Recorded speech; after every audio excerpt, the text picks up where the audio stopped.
Book back தான் வந்துருந்துச்சு. 2 mark 4 mark 6 mark எல்லாமே வந்து புக் பேக் தான். 1 வேர்ட் மட்டும் கொஞ்சம் ட்ரிக்கியாக இருந்துச்சு. அதுவும் நல்லா படித்தவங்களுக்கு அட்டன் பண்ணியிருக்கோம். நீங்கள் நல்லா படிச்சீங்க? ஏதோ கன்ஃபியூஸ்டாக இருக்குது. போய் வந்து ஆன்சர் கீ செக் பண்ணால் தான் தெரியும். எவ்வளோ மார்க் வரும் அதெல்லாம் சொல்ல முடியாது. எவ்வளோ எதிர்பார்த்தீங்க? எதிர்பார்ப்புகள் நம்மக்கிட்ட இல்லைன்னு, அப்புறம் நம்மளோட முயற்சியை பண்ணியிருக்கோம். வரட்டும். தேங்க்யூ. ஆக்சுவலாக சென்டம் எடுக்கலாம் நினச்சேன், ஆனால் ஈஸியாக தான் வந்துச்சு. கொஞ்சம் தடுமாறிச்சு, எழுத்து டைம் வேகமாச்சு. டைமிங் பத்தல. இன்னும் எவ்வளோ நேரம் இருந்திருந்தா உங்களுக்கு ஈஸியாக இருந்தது? நான் ரீடிங்க்கு தனியாக ஒரு டைமிங் கொடுக்குறாங்க. அதான் கரெக்டாக தான் இருந்துச்சு. நான் அழகாக எழுதுட்டு மெதுவாக எழுதுனால கரெக்டான டைம். அடுத்த எக்ஸாமில் நீங்கள் இதை இம்ப்ரூவ்மெண்ட் பண்ணணும். சரி, ஓகே, தேங்க்யூ. ஒரு குட் டைம். மகாலட்சுமி ப்ரோ. என்ன எக்ஸாம்? தமிழ். எப்படி இருந்துச்சு? நல்லா தான் இருந்துச்சு. ஏதோ எழுதி வச்சுட்டு வந்துட்டோம். எவ்வளோ மார்க் வரும்? என்ன 80 வரும். 80 வந்துருமா? சரி, ஓகே. எதிர்பார்த்த கொஸ்டின்லாம் வந்துச்சா? வந்துச்சு ப்ரோ. பாதி ப்ரோ வந்துச்சு. 1 வேர்ட் மட்டும் தான் டஃப். மிச்சப்படி எல்லாம் ஒன் வேர்ட் டஃப்பா? நமக்கு எல்லாம் 1 வேர்ட் ஈஸின்னு சொன்னாங்க. புக் இல்ல இருந்து கேட்டா நாங்க படிக்கல, அதனால எங்களுக்கு கஷ்டம். எப்படி ஹால் சூப்பர்வைசிங்லாம் எப்படி இருந்துச்சு?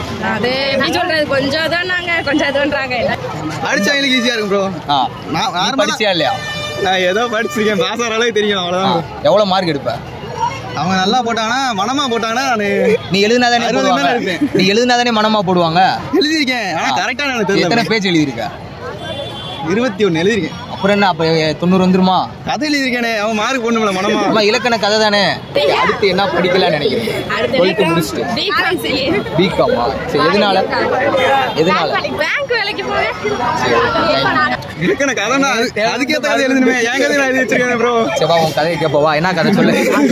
எப்படி பண்ணீங்க? ஈஸியாக தான் ப்ரோ இருந்துச்சு. 6 மார்க் மட்டும் ரொம்ப கஷ்டமாக இருந்துச்சு. கஷ்டமா இருந்துச்சு. அடுத்த வட்டம் ஈஸியாக கேட்டால் நல்லா இருக்கும். இல்லை புக் பேக்ல இருந்து கேட்டாங்களா இல்லை வெளியே இருந்து கேட்டாங்க? 2 மார்க் எல்லாமே புக் பேக் தான், ஈஸியாக இருந்துச்சு. ஓகே. 1 வேர்ட்லாம் 1 வேர்ட் எல்லாமே 1 வேர்ட் புக் அவுட் சைடில் தான் கேட்டாங்க. எவ்வளோ மார்க் எதிர்பார்த்தீங்க? 70%. உங்களுக்கு 70%. சொல்லு கதை சொல்லு. இந்த தம்பியை விட்டு படிப்பாளி வந்து விட்டுக்கிட்டீங்க. கதை சொல்லு. என்ன கொஸ்டின் கொடுத்தாங்க, மனம்னு 3 சொல்லி நான் போட்டு நான் அதுக்கு என்ன எழுத எனக்கு தெரியல. நான் என்ன எழுதிருக்கேன், மனமாக வாழ்ந்தா மனமா இருக்கலாம்னு போட்டு வச்சிருக்கேன். புரியல, தெளிவா சொல்லு. பக்கத்துல அதுல மனம்னு 3 சொல்லி நான் கொடுத்து 2 சொல்லி நான் கொடுத்தாங்க. சேர்த்து எழுத சொல்லியிருந்தாங்க. ஓகே. நல்ல மனமோட வாழ்ந்தா நல்ல மனமா இருக்கலாம்னு போட்டிருக்கேன். மனமானா சந்தோஷமா இருக்கலாம்னு பசங்களுக்குள்ள பேசிக்குவோம். Oh my God, super. Next என்ன சொல்றது, என்ன சொல்றேன் எக்ஸாம் எப்படி எழுதுனீங்க? ஈஸியா எதிர்பார்த்த அளவு மார்க் வந்துடும். எவ்வளோ மார்க் வரும்? 90க்கு மேலே 95க்கு மேலே. எப்படி சூப்பர்வைசிங்லாம் எப்படி இருந்துச்சு? சூப்பர்வைசிங்லாம் படிச்ச கொஸ்டின்லாம் வந்து எக்ஸாம் எப்படி பண்ணீங்க?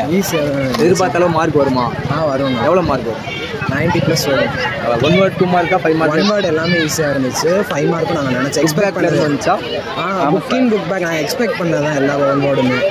வேறு ஏதாச்சும் ஈஸியாக தான். 5 மார்க்ஸ் எல்லாமே ஈஸியாக. 5 மார்க்ஸ் இல்லை, 6 மார்க்ஸ் இருக்குது. ஓகே. உனக்கு ப்ரோ? எல்லாமே ஈஸி தான் சார். அதனால 1 வேர்டுமே ஈஸியாக தான் இருந்துச்சு. இலக்கணம் 7 தான் அட்டன் பண்ணோம். 7மே ஈஸியாக தான் இருந்துச்சு. எக்ஸாம் எப்படி எழுதுனீங்க? எக்ஸாம் வந்து ஈஸியாக இருந்துச்சு.